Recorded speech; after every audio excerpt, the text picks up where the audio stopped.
E aí, tudo bem? Caio Grato do IELTS comentado aqui. Neste vídeo nós estaremos falando sobre um tópico que já foi falado em um vídeo passado, mas eu acho bem legal estar indo um pouquinho mais a fundo neste vídeo sobre esse mesmo tópico, porque nesses últimos tempos eu tenho visto algumas coisas que estão realmente me assustando. Essas coisas estão me confundindo um tanto de gente neste nosso mundo da preparação para o IELTS. Então, 4 outros mitos, 4 outras mentiras que são muito frequentemente faladas aí sobre o IELTS.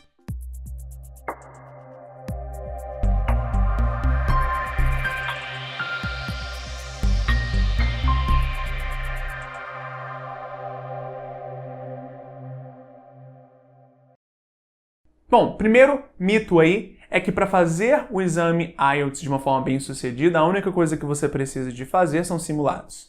E bom, é inquestionável, fazer simulado é muito importante. E quando o assunto são simulados, quanto mais melhor na preparação para o IELTS. Agora, o ir bem no IELTS não se resume a somente fazer simulados.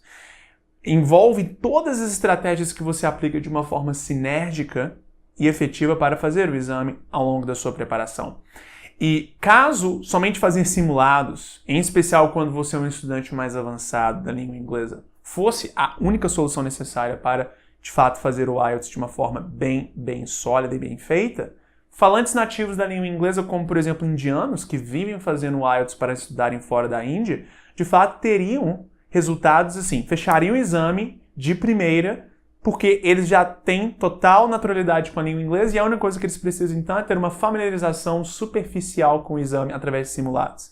E bom, na realidade não é isso que a gente vê o que acontece. Você tem falantes não nativos da língua inglesa que vão muitas vezes melhor, bem melhor do que falantes nativos da língua, exatamente porque eles se prepararam de forma apropriada, compreendendo estratégias. E é muito importante então a gente entender que aqui a questão não é saber o que é o IELTS simplesmente através de fazer simulados, mas também é necessário você entender como é o IELTS, como fazê-lo. É isso que de fato faz a diferença. Por exemplo, se você é alguém avançado, a princípio você não teria nenhum problema com, por exemplo, timing, não é? Ou seja, fazer o exame no tempo limite proposto. Por exemplo, o exame de reading, que é o exame que mais causa dificuldades de timing. Muitas pessoas, de fato, têm dificuldade neste exame independente do nível. Mas, considerando que o simulado é, na realidade, a melhor forma, não é? A princípio, não é? Considerando este mito. Bom, você somente fazendo simulados, você iria para o exame e estaria tranquilo. A questão é, mesmo as pessoas que fazem simulados e são avançadas têm problema com timing. E aí que entra a importância da estratégia. Você aplicando uma estratégia que é plenamente conhecida no mundo de preparação para o IELTS, que é chamada de skimming e scanning, que é um processo de leitura dinâmica muito importante você obter, e eu vou provavelmente produzir um vídeo sobre ele, para a preparação IELTS. Você aplicando essa estratégia, você consegue realizar, por exemplo, o exame em 50 minutos. O exame todo em 50 minutos, deixando os últimos 10 minutos para a transferência de respostas para o answer sheet, sem nenhuma espécie de afobamento. E assim, você, de fato, consegue fazer o exame sem problemas de timing.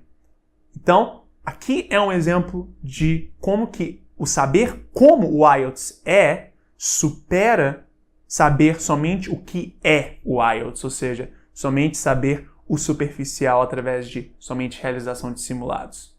Segundo mito, o exame IELTS Listening é o mais difícil.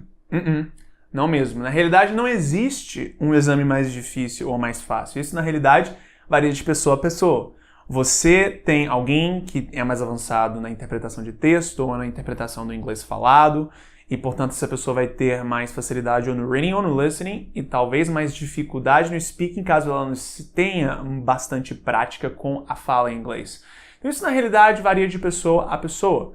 E é muito importante a gente ter em mente que, na realidade, o exame que, a princípio, pode colocar mais dificuldade para você não é o listening, por mais que ele tenha aquela questão de somente você poder escutar ao áudio uma vez e aí você tem aquela rapidez toda. Não, o exame que muitas vezes acaba sendo até mesmo não muito bem visto, não muito bem estudado e preparado para o IELTS, é o exame de speaking, acredite se quiser.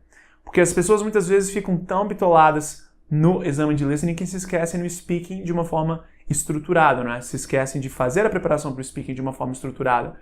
E o speaking, de fato, é o exame que muitas vezes na prática mais te coloca contra a parede, não porque o exame ele é o mais difícil, não porque o speaking é o exame de fato mais complexo do IELTS, mas porque é ele que te coloca numa pressão psicológica muito maior. E, de fato, isso é natural do próprio processo de fala. Você, por exemplo, às vezes falando em português já se sente nervoso dependendo da situação. Imagine em inglês. Então, não, muitas vezes, por favor, não se deixe levar pelo listening. Ao mesmo tempo em que todos os exames IELTS têm que ser estudados e você tem que se preparar para eles de uma forma apropriada e com total atenção, não vamos colocar um exame acima do outro em termos de dificuldade. Todos, de certa forma, cobram o mesmo nível.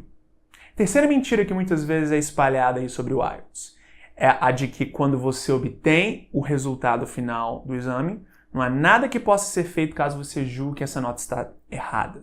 Bom, não mesmo. O que acontece é que definitivamente você pode recorrer de uma primeira avaliação IELTS e você naturalmente vai ter que pagar um valor extra por isso, mas é totalmente possível você recorrer e ter a sua avaliação reavaliada, não é? Agora, por esses outros motivos, por exemplo, que o exame de speaking é gravado, o áudio dele é gravado para que, você ser avaliado e 2, para, num caso de uma reavaliação, eles terem uma visão, assim, bem precisa sobre o que foi interagido, o que foi conversado no exame IELTS Speaking que você fez.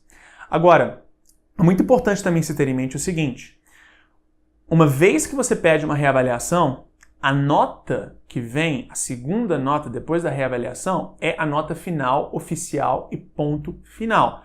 Aí não dá para você recorrer novamente. E muitas vezes, muito mais vezes do que as pessoas às vezes sabem, não é? É que o estudante muito frequentemente pede a reavaliação e aí vem uma nota que pode ser menor do que a primeira nota que ele obteve.